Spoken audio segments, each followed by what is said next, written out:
Hello, I'm Rosalia, and this is Estevan. We come to you today for the El Camino Real Trade Fair, and this wonderful opportunity to be able to share cuentos, stories with you. And we're here at Casa San Ysidro, this beautiful place where stories are usually told, people gather. And so I hope that you'll be able to have that same experience here with us as I share the cuento, Dancing with a Stranger. And I hope that you are able to share this story with someone else as well. So here's how the story goes. There was once this young girl. She had the most beautiful hair. In fact, she would spend hours and hours curling her hair. Well, she would go in her room and she would stay there, making herself beautiful. Well, her grandmother, her nana, she was busy cooking a la comida, making all the food, working so hard, making frijoles and tortillas, and all of this wonderful, wonderful food for her. Well, I have to say that she was a little bit spoiled rotten, and this young girl loved to go to fiestas. And she would tell her grandmother to do things for her all of the time. She wanted her to sew things for her, to cook things for her. And her grandmother was old. She was very old, and her fingers were wrinkled and old and tired with arthritis. But the young girl did not stop. She said this one year, "Nana, ven acá, come here."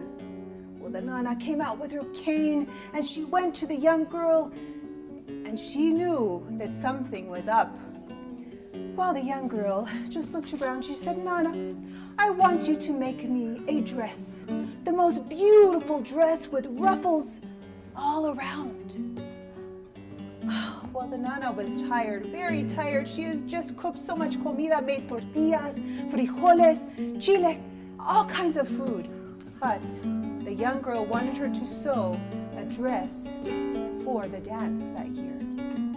Well, the grandmother agreed, and finally she took out her sewing machine. She began to sew and sew and sew until finally she was certain that the dress would be ready.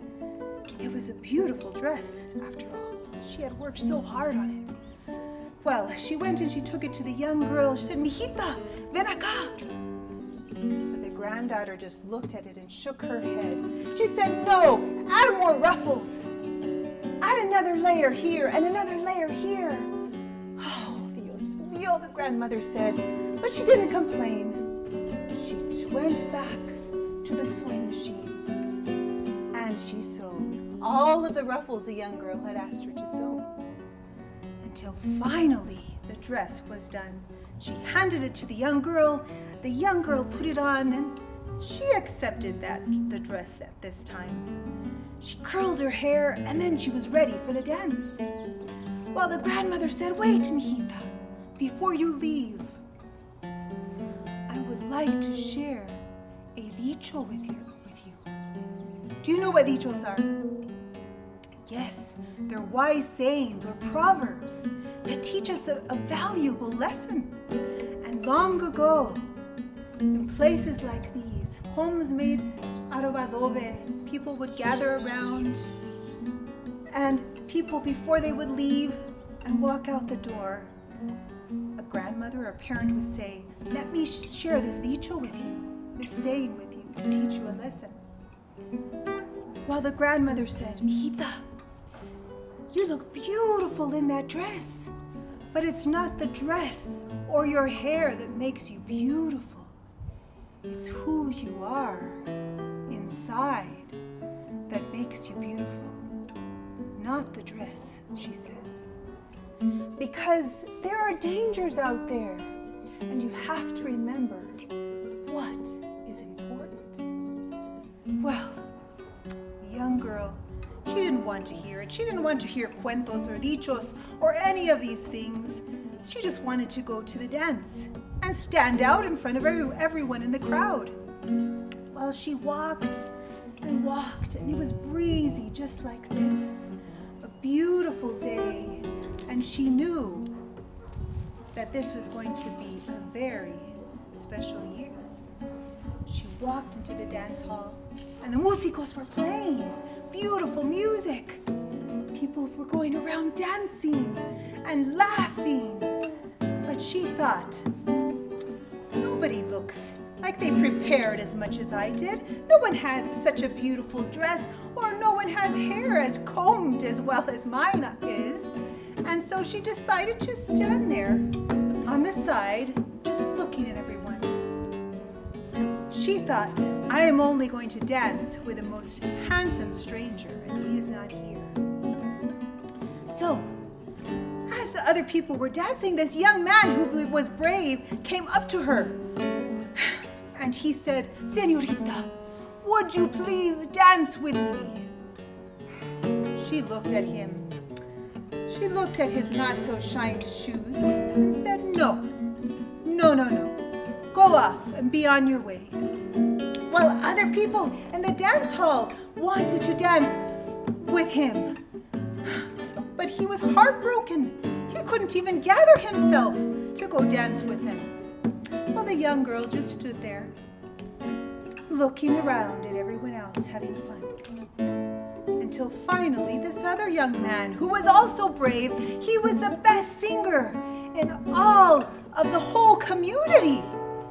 And he stopped, cleared his throat, looked directly at the young girl, and sang. Would you dance with me? He sang.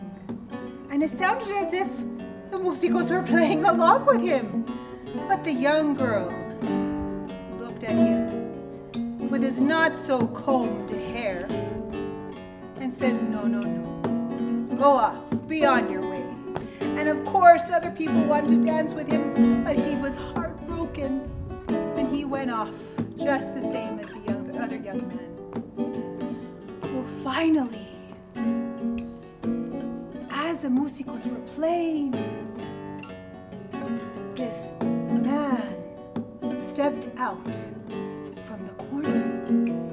No one knew him in the community. And he walked toward her. His hand was reaching out toward her, and she reached out to him, and they didn't even have to say a thing. All he did was laugh. Ha, ha, ha, ha, ha, he laughed. The most evil laugh I have heard, they say, that anyone had ever heard. But the young girl thought he was perfectly dressed, his hair was perfect, and he was, of course, the most handsome stranger she had ever seen. And so she asked him if he would spin her around so that everyone could see the ruffles on her dress and the curls in her hair. And he said, ha, ha, ha, ha, of course, I will spin you. Well, finally, the músicos began to play those beautiful music, and he began to spin her around and around. And at the beginning, it was wonderful. She knew that everyone was watching her as she was dancing, and they were gathered around her. So she began to make sure her hair and her curls were flowing in the breeze, just like the breeze we have now. But finally, he spun her faster. And then he spun her faster. And finally, she became dizzy. She looked down at her feet. And there, she saw breaking through his shoes, claws coming through his shoes. She thought that she was seeing things. She knew that that could not be claws. And finally, she looked to the back of his jacket. And there was a tail breaking through his jacket. Oh my goodness, she didn't know what to do. He spun her faster and faster as he laughed. Ha ha ha ha ha.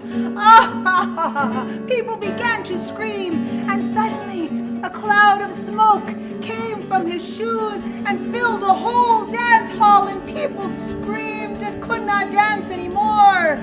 until finally the music stopped. The smoke began to clear. And people looked around to see if they could find the young girl. And there she was, on the floor, lifeless.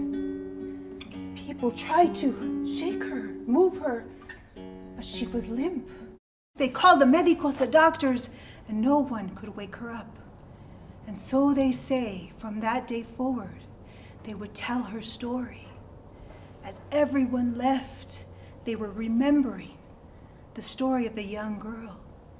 And they looked for the handsome stranger, and he was nowhere. He had disappeared. And the nana went in to find her granddaughter and wished that she had listened to her dichos, to her cuentos, because those lessons may have saved her life.